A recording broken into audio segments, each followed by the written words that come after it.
अस्सलाम वालेकुम दोस्तों, उम्मीद करता हूँ कि सब अच्छे से होंगे, मज़े में होंगे, खैरियत से होंगे। दोस्तों, वीडियो का टाइटल आपने देखा ही होगा, Quran versus science about human life. कि साइंस क्या कहती हैं कि एक इंसान बनता कैसे है, और हमारी प्यारी किताब पाक किताब कुरान में क्या लिखा हुआ है। तो आइए मिलकर सुनते और देखते हैं। साइंस कहती है जब एक इंसानी नुत्फा स्पर्म अंदर जाता है तो मिलियन यानी लाखों की तादाद में स्पर्म रिप्रोडक्टिव ट्रैक्ट की तरफ बढ़ते हैं, लेकिन सिर्फ सैकड़ों ही अंडे के पास तक पहुंच पाते हैं और उनमें से सिर्फ एक स्पर्म अंडे को पार कर पाता है। यही स्पर्म और एग मिलकर बनाते हैं जाइगोट, इंसानी जिंदगी की पहली सेल। फिर वही जाइगोट डिवाइड होकर बनता है एम्ब्रियो, जो यूट्रस की लाइनिंग में इम्प्लांट होता है और वहीं से इंसान की तामीर शुरू होती है। अब सुनिए कुरान क्या कहता है। क्या इंसान को याद नहीं कि हमने उसे एक नुत्फा से पैदा किया, फिर वो खुला झगड़ालू बन बैठा। सूरह यासीन आयत 77।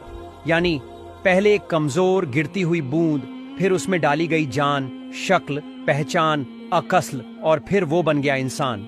सोचिए, आपका वजूद किसी तासादुफ कोइंसिडेंस का नतीजा नहीं, बल्कि मकसद के साथ चुनी हुई तख्लीका है। आप लाखों में से वो एक हैं जिसे अल्लाह ने जिंदा रहने की इजाजत दी। तो क्या हम अब भी ये सोचें कि हमारा होना बस यूं ही है? इस वीडियो को शेयर कीजिए ताकि लोग जानें कि उनका वजूद भी एक मोजिजा है। दोस्तों, वीडियो को समझने के लिए फिर एक बार देख लेते हैं।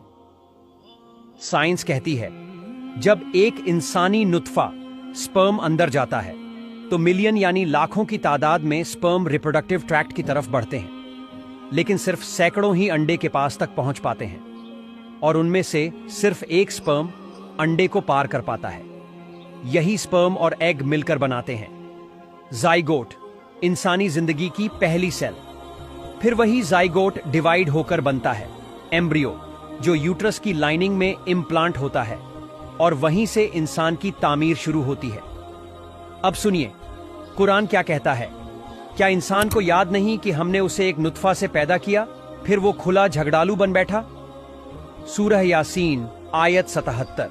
यानी पहले एक कमजोर गिरती हुई बूंद, फिर उसमें डाली गई जान, शक्ल, पहचान, अकस्ल, और फिर वो बन गया इंसान। सोचिए, आपका वजूद किसी तासादुफ कोइंसिडेंस का नतीजा नहीं, बल्कि मकसद के साथ चुनी हुई तख्लीका है। आप लाखों में से वो एक हैं जिसे अल्लाह ने जिंदा रहने की इजाजत दी। तो क्या हम अब भी ये सोचें कि हमारा होना बस यूं ही है? इस वीडियो को शेयर कीजिए ताकि लोग जानें कि उनका वजूद भी एक मोजिजा है। माशाल्लाह माशाल्लाह। दोस्तों, उम्मीद करता हूँ कि सुनकर बहुत अच्छा लगा होगा। तो सवाब की नीयत से अपने दोस्तों तक ज़रूर शेयर करना। बाकी मिलते हैं अगले वीडियो में, तब तक के लिए अस्सलाम वालेकुम।